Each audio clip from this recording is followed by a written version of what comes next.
Tiger Talk Flash Report. All right, shout out to the crowd. Appreciate y'all joining us on this episode of Tough Tiger Talk. Get Q in the building, representing Tough Tiger Talk Nation. Y'all hit that like button as we get going. Got a couple updates I want to give to you guys as far as the transfer portal. And this one's just hot off the oven, man. That just happened with LSU. They picked up a running back. How about this one? Former Charlotte running back Rod Gainey Jr. has committed to LSU via the NCAA transfer portal. On3 learned this. Now, he spent 2 seasons with the 49ers, and this is a guy that we are currently bringing on. As I pull up his product or his team sheet, his player sheet, his profile.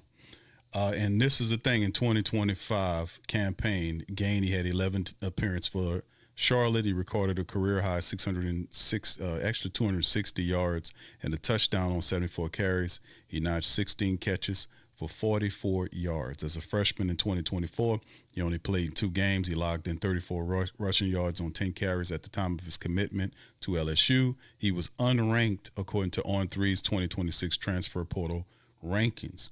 He played high school football at Tampa Tech, where he was a 3-star prospect. He was a 907th overall player and a number 71st running back in the 24 recruiting cycle.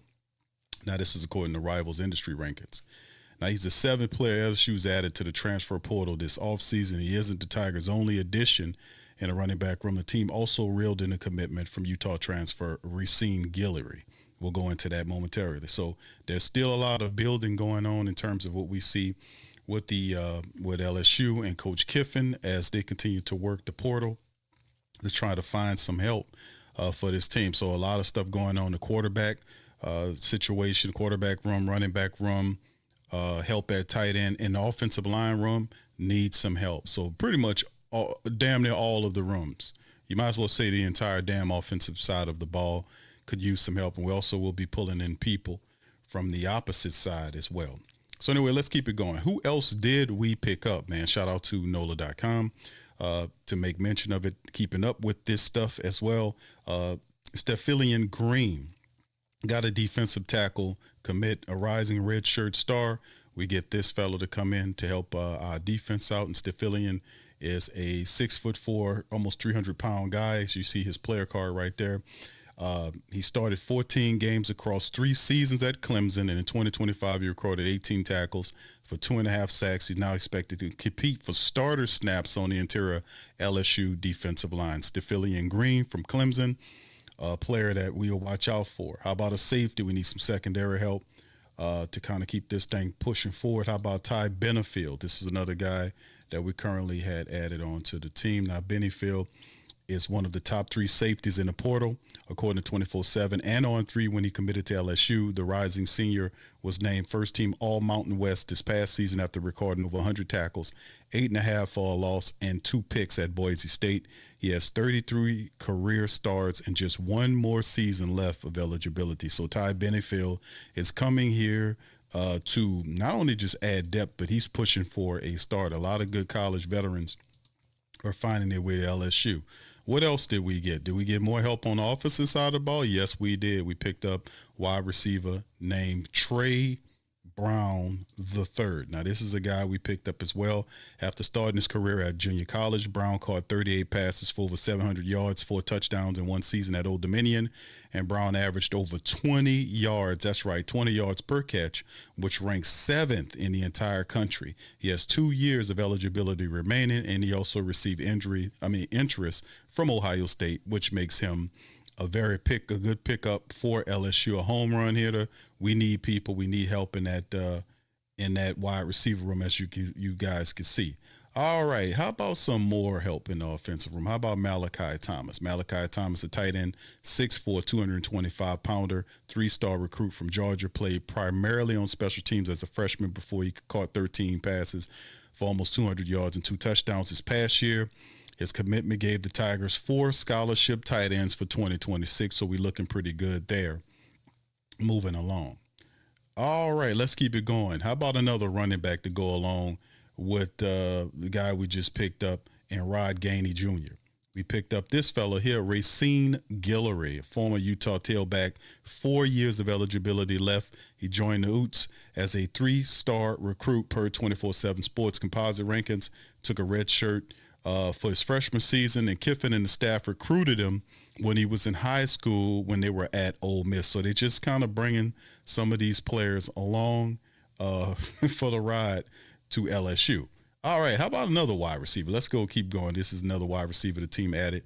It's Jackson Harris, committed to LSU today after visiting Baton Rouge. He had a breakout season for Hawaii, caught 49 catches, almost 1,000 yards, 12 touchdowns. After transferring from Stanford, a redshirt sophomore this past season, Harris has 2 more years of eligibility. He expected to be one of several transfer wide receivers who commit to LSU. So that's some of the guys we're talking about that LSU has has added thus far. So as you can see, Coach Kiffin is putting in the work and is moving this thing in the right direction as far as the skill set players. We're talking about running backs, we're talking about wide receivers, we're talking about tight ends. We're still looking to add some offensive line help to kind of further this thing along. But how about the quarterback, right? We know about Sorsby, that Sorsby ultimately decided to go to Texas Tech. So that left one of the top guys left on the transfer portal is Sam Leavitt, the former Arizona State quarterback, who is looking for a place. Now, there are a lot of reports as it stands right now, guys, that's talking about Leavitt. Now, he arrived on Monday, and he's here right now. There is no other information, but they are rumors that there is a deal that's being worked out for Sam Leavitt, that he will be the quarterback for LSU. There's various reports coming out. Can't verify any of the reports, but it's saying that Leavitt could be the guy. And I think his price tag is $3.3 million, as I'm hearing. It could be a little bit more, slightly more, slightly less.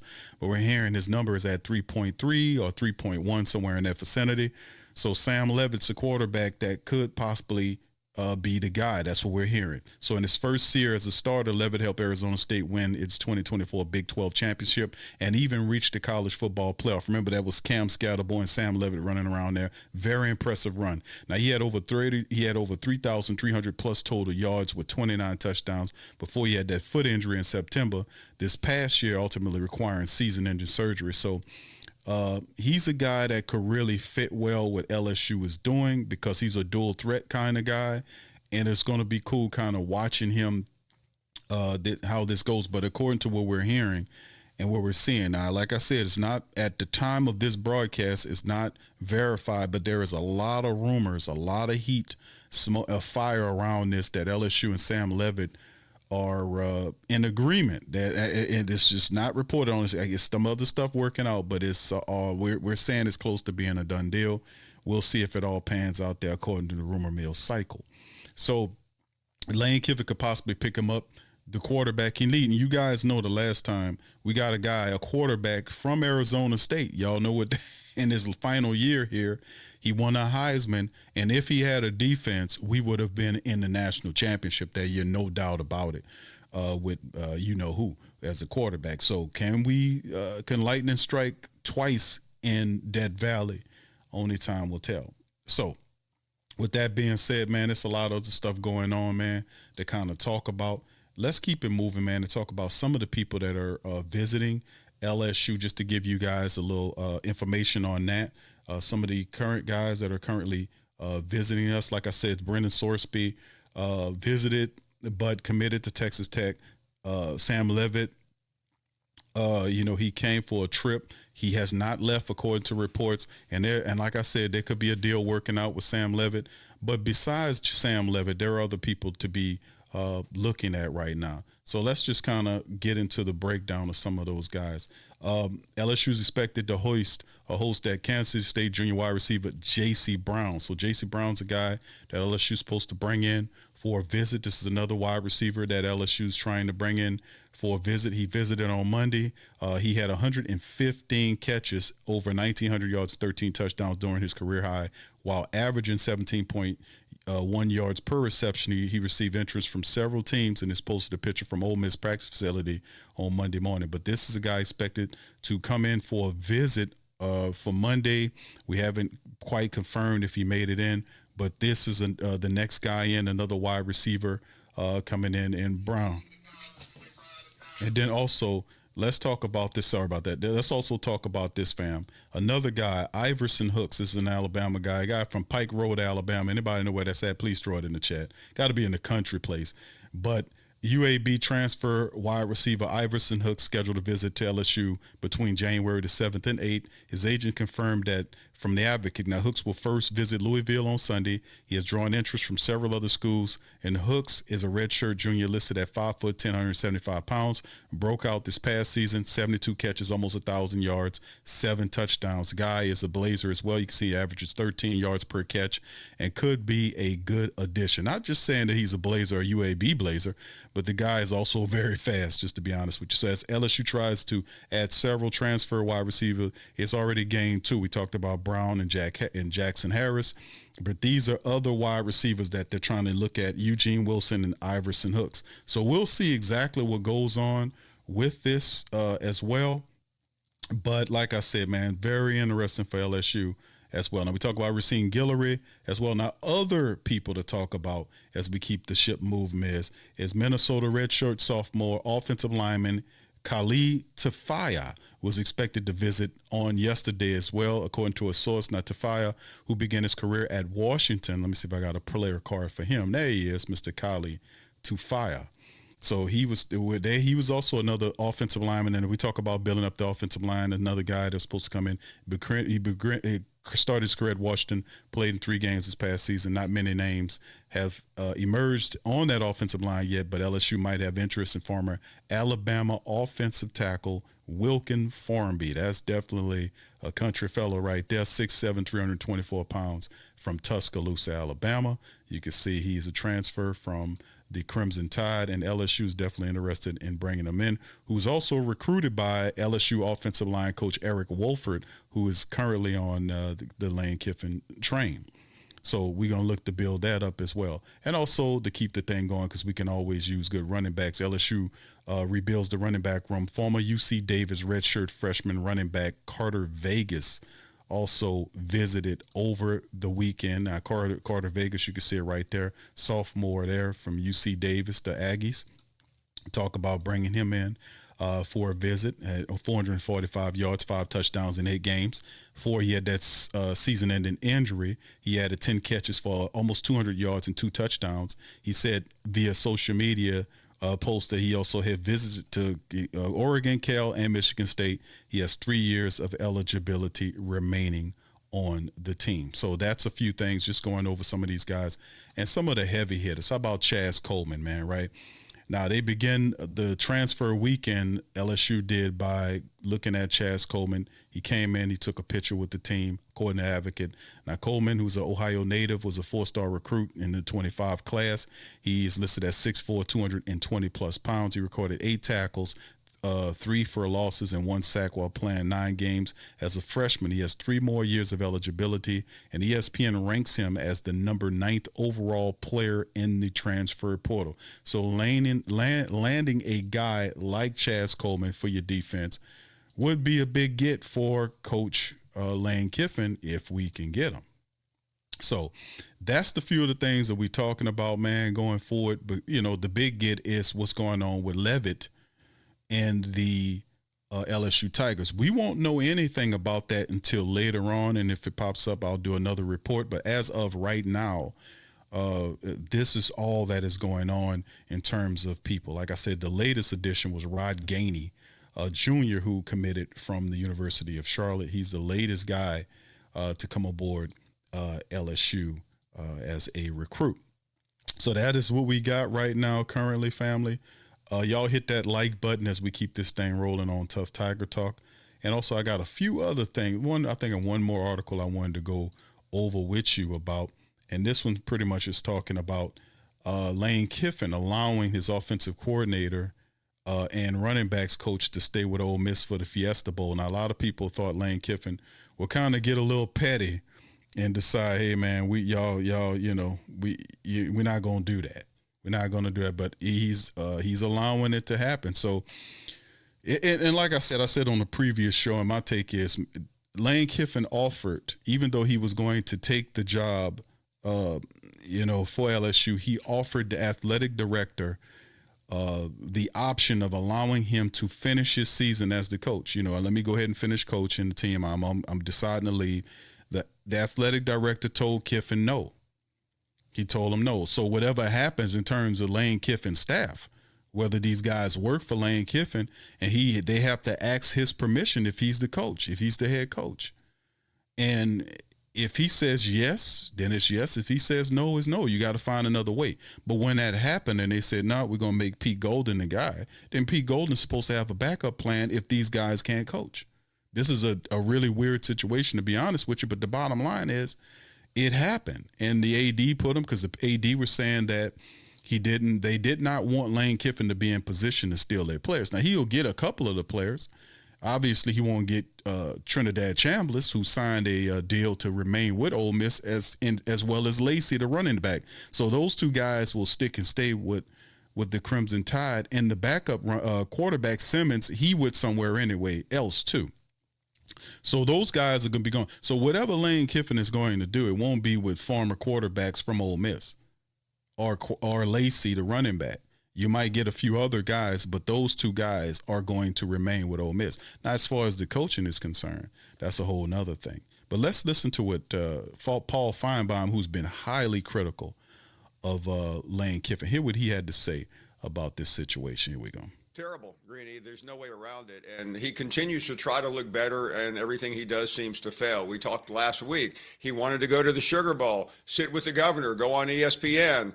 Nobody wanted him there. And quite frankly, nobody wants him around anymore. But the idea that he or his administration is not allowing these coaches is patently ridiculous. Now, Greeny, there are a lot of coaches on these staffs. This isn't the old days when you had to break down film and it took 3 weeks.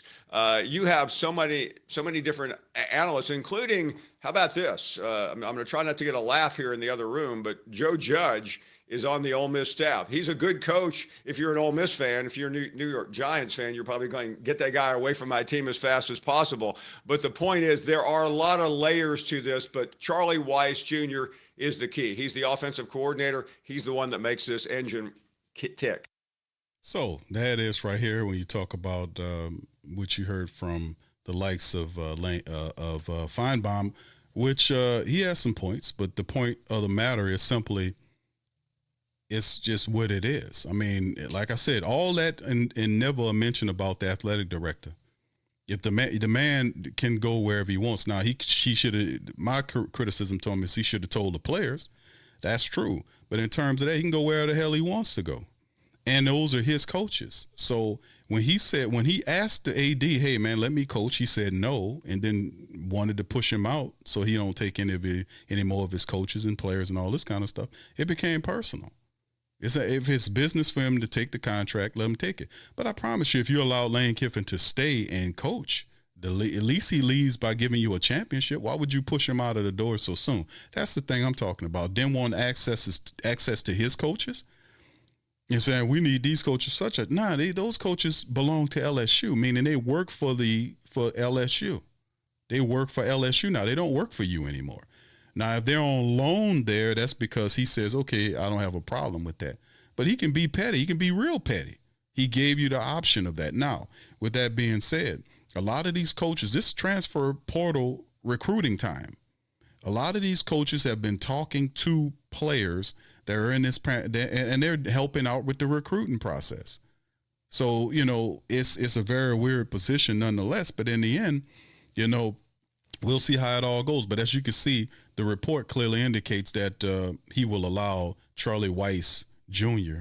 and the running backs coach to stay with Ole Miss for the Fiesta Bowl. So obviously he's not too petty where he's taking this, they're taking their shots at the coach, but not mentioning what the athletic director said. If the athletic director would have not been petty and let him coach, they wouldn't be having these issues. And it would have been a benefit to Ole Miss as opposed to LSU because, they would be doing two jobs. It'd have been overtime trying to recruit before the recruiting process hit in. Then, of course, hitting the transfer portal. It's a whole nother thing.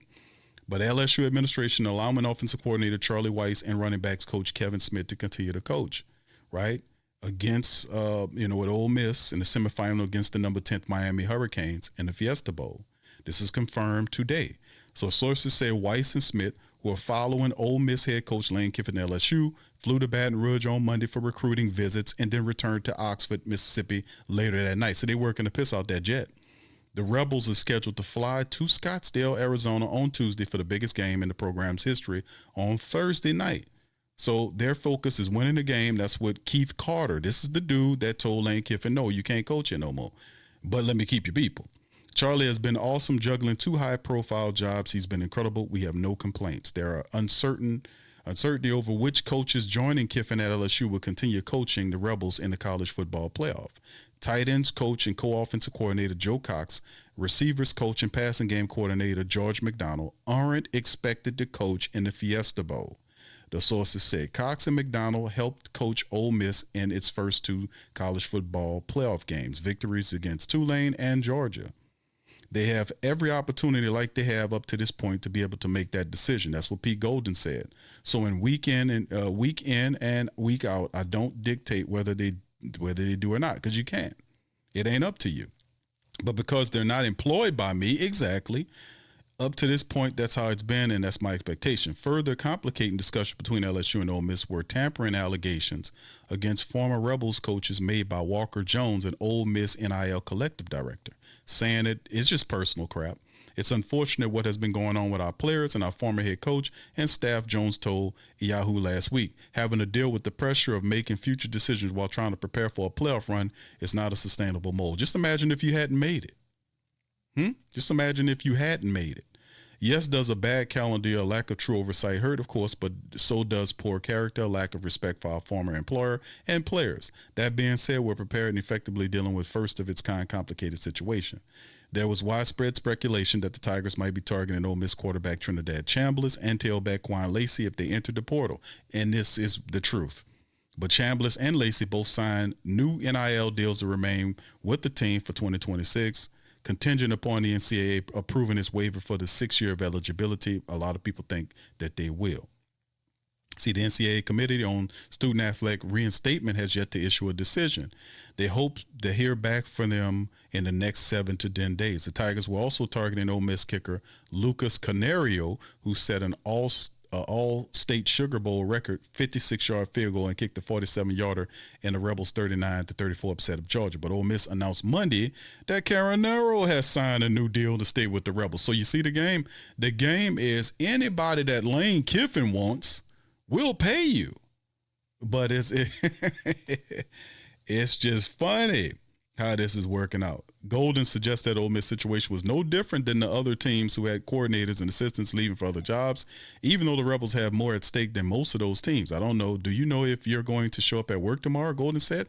I mean, we don't know. It's grown people making decisions, so I have no idea. We're going to go out there and spot the ball. We're going to have plenty of people in the building who showed up, blah, blah, blah. So senior assistant pass game specialist Dane Stevens and graduate assistant Sawyer Jordan, who assists with slot receivers, are also leaving for LSU. So they get a few guys back to help you win. But hey, guess what? You know what adults do? They plan. They plan, ladies and gentlemen, boys and girls. They plan when something goes wrong. You know damn well that if the man say no, you got to have somebody in place to be able to pick up and move the team forward. That's what it's about. Yes, is it kind of personal? Has it gotten personal? Yes, it got personal between Ole Miss. And when things happen, and as Lane Kiffin has been doing since and the weird part about it with Keith Carter being petty and not allowing Lane Kiffin to coach the team through the college football playoff, he have had access to all of his assistants. I don't know if he thought that out or he was just in his emotional bag. And not having a business approach, understanding the game, knowing that LSU's a larger and more prestigious. No disrespect to Ole Miss, but we talk about in terms of winning championship, these people never been this far. LSU right now has 3 national championships just on the football side that we've had and collected. So it's a larger and better brand compared to Ole Miss. Now Ole Miss is getting up there, but at the same time, they ain't never been where we've been. So the issue for Lane Kiffin to jump from Ole Miss, which I've said this before, Lane Kiffin was larger than Ole Miss. He was larger. right? He was large and in charge in that in little old town of Oxford. But when he comes to Baton Rouge, he stands in line of all the other coaches that won championships. He ain't got none as a head coach. You see what I'm saying? He's not larger and never will be larger than the program. So that is respect. So now with that being said, by him being in his emotional bag, him being Keith Carter AD for the Ole Miss team, that allowed Lane Kiffin to touch down, make sure he get his staff together, hire everybody he needs to, hit right at the door for the recruiting class, got a nice, mean recruiting class for 2026 and working on 2027. He has all that time. Not to mention, he's hitting the transfer portal full. Now, there's a few guys that slipped through the cracks. A lot of I've seen articles kind of confused, saying, where's this wizardry from the wizard of the transfer portal? All this kind of nonsense. And the guy just continues to bring in quality recruits, what we just recently talked about. So they can continue to criticize the business aspect. I do fault him for not telling the boys, hey man, listen, I'm about to step out. He didn't tell them that. That's one thing. All the rest of it is all business at the end of the day, and not personal from that regard. So as an adult, Pete Golden, pivot and get the people together. If you win the next time, don't be expecting Charlie Weiss and these other guys to come and help you at the next level. These guys work for LSU now. So you have to do what you got to do to replace him to the best of your ability. That's what the head coach is supposed to do. Have a damn plan. So with that being said, man, that's all I got for y'all today. Y'all hit the like button, hit the subscribe button, because we talking tough here on Tough Tiger Talk. And y'all hit that like button and the share button, man. Listen, and if there's any other reports, I promise I'll prop back up here and holler at y'all on the next one. But y'all, I'll see you later. Much love, peace, and go Tigers. Subscribe to the Tough Tiger Talk channel and stay up to date for all things LSU football.